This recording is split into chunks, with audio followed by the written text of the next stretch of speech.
Halo, salam dan bahagia. Perkenalkan, nama saya adalah Rolas Nenggolan. Saya bertugas di Sumatera Utara, SMA Negeri 1 Sunggal. Jika kita berbicara mengenai kurikulum merdeka dan juga konsep merdeka belajar, saya rasa itu merupakan sebuah terobosan yang baru dari Mas Menteri, di mana jika kita kembali merujuk dengan tugas kami sebagai guru, itu merupakan posisi kami yang paling strategis. Karena dalam posisi ini kami bertugas untuk meningkatkan sumber daya manusia pada para peserta didik dan juga untuk fokus internalisasi nilai-nilai Pancasila. Dalam praktik baik saya kali ini, saya menarik untuk mengangkat pembelajaran diferensiasi. Karena kenapa saya anggap ini penting? Karena berasal ataupun berawal dari masalah yang ada selama ini, pendidikan itu tidak banyak yang berpusat kepada murid. Berbeda dalam pembelajaran diferensial, kita bisa melihat adanya asesmen diagnostik di awal. Ini salah satu ciri atau indikator kita bisa berpusat kepada murid.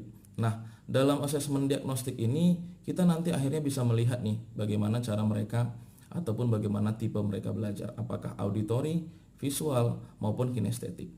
Nah, dengan kita sudah mengetahui, kita sudah bisa menyiapkan nantinya ada diferensiasi konten, diferensiasi proses, bahkan nanti sampai hasilnya diferensiasi produk.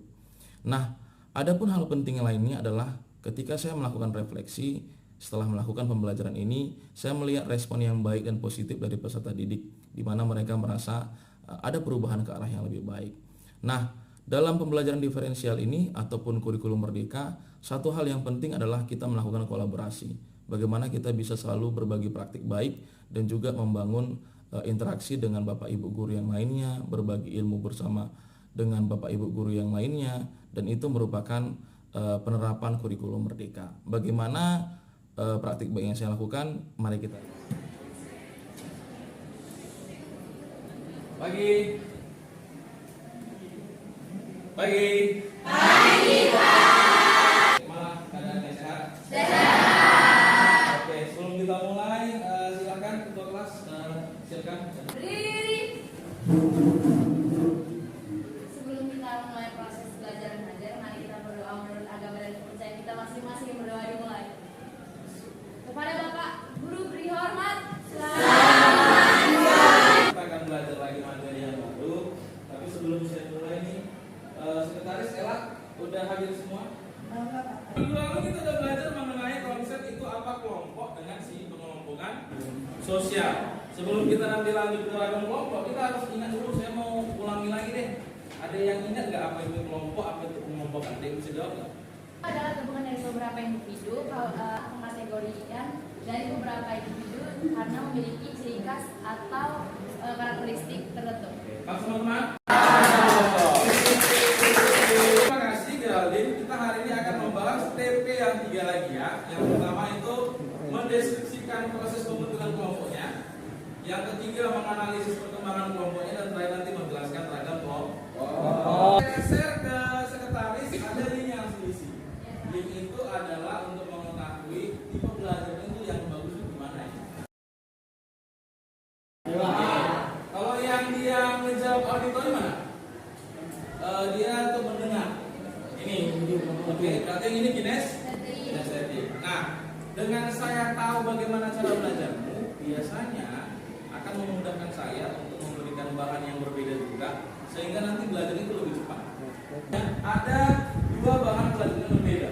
Yang pertama ada untuk kinestetik itu pakai yang belajarnya yang MPI itu, baru nanti kau praktekkan di luar. Kemudian yang visual boleh melihat video yang sudah saya kirim. Yang auditori juga boleh lihat video yang sudah dikirim juga. Oke? Sekarang silakan bekerja. Coba. Oke, ya, oke. Kita harus ngerjain tugas kelompok loh hari ini. Soalnya deadline-nya tinggal 2 hari lagi. Tapi aku nonton loh, kayak mana sih? Jangan gitu yang ganda. Kan tugas kelompok harus kerjain bareng-bareng. Kan lain kali bisa. Kita kan dia kalau nggak nanti kita nontonnya setelah ngerjain tugas kelompok aja kan biar tenang. Boleh sih. Itu ya kita kemarin udah bisa ngomong bareng. Kalau misalnya jadi kayak nonton nggak bagus dari kita. Nilai kita pun jadi rendah. Iya. Kalau kemarin kita kan. Sekarang ini kelompok visual ada masalah, Karisa?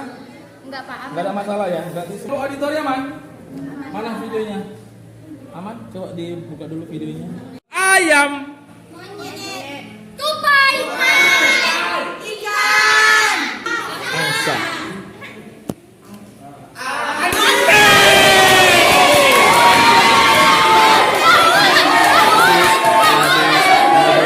Udah, sekarang tinggal kinestetik sama auditori.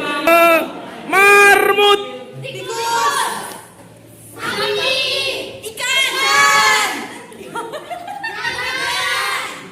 Tet, angsa udah ya.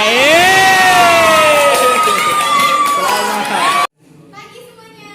Pagi. Nah, kami dari kelompok audio ingin menjelaskan pembentukan kelompok menurut Bruce W. Cookman. Baik, ada yang mau bertanya? Tadi kan kalian sudah lihat videonya kan? Di mana dari video itu yang termasuk ke dalam fase forming? Adegan yang mana? Aplaus dong. Selamat pagi semuanya. Jadi kami dari kelompok kinestetik akan mempresentasikan hasil diskusi kami mengenai perkembangan kelompok sosial menurut Bruce Cookman. Pagi teman-teman. Pagi. Kami dari kelompok visual akan mempresentasikan hasil kerja kelompok kami. Oke. Jadi kita simpulkan bersama. Berarti ketika dalam proses pembentukan kelompok ternyata ada 5 fase ya. Menurut si Bruce W.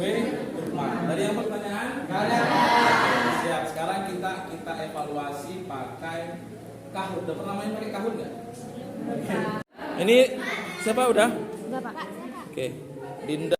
Cuy, udah 25 orang ya guys? 3. Oke, play. Besar, apakah ada perubahan? Evan masih memimpin guys. Oke, 3, 2, 1, soal terakhir. Ella juara 2. Siapakah? Eva. Juara 1.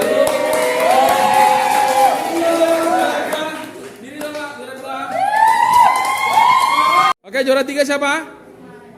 Farel, silakan diri Rel. Oke. Itu ada tablet dikirim si Ella. Itu silakan kau tulis apa tanggapanmu mengenai pembelajaran hari ini. Oke, ini udah masuk ya. Enak dan menyenangkan, seru, senang. Hari ini pelajaran seru, ada gamenya. Kita akan masuk ke dinamika kelompok sosial. Oke, jadi hari ini kita sudahi. Terima kasih untuk refleksinya. Hari ini kita close. Silakan. Sebelum kita pulang, mari kita berdoa agar keputusan kita masing-masing berdoa dimulai.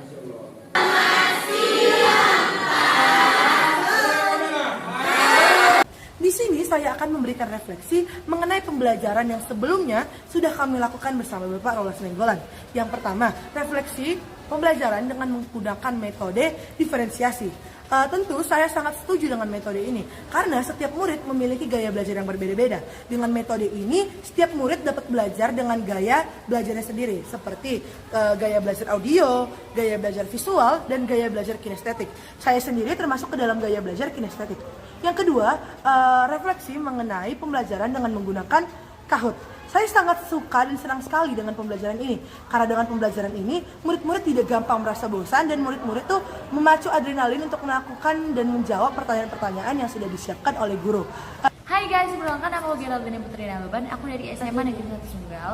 Nah, di sini aku akan memberikan refleksi mengenai pembelajaran dengan metode diferensiasi, di mana menurut aku itu dengan metode ini aku lebih memahami pembelajaran yang diajarkan oleh guru, karena pembelajaran yang disampaikan itu dengan metode yang sesuai dengan kemampuan kita. Misalnya kayak aku sesuai dengan aku itu kemampuannya kinestetik. Aku sangat menyukai pembelajaran dengan Kahoot karena jujur aja itu sangat seru ya guys ya.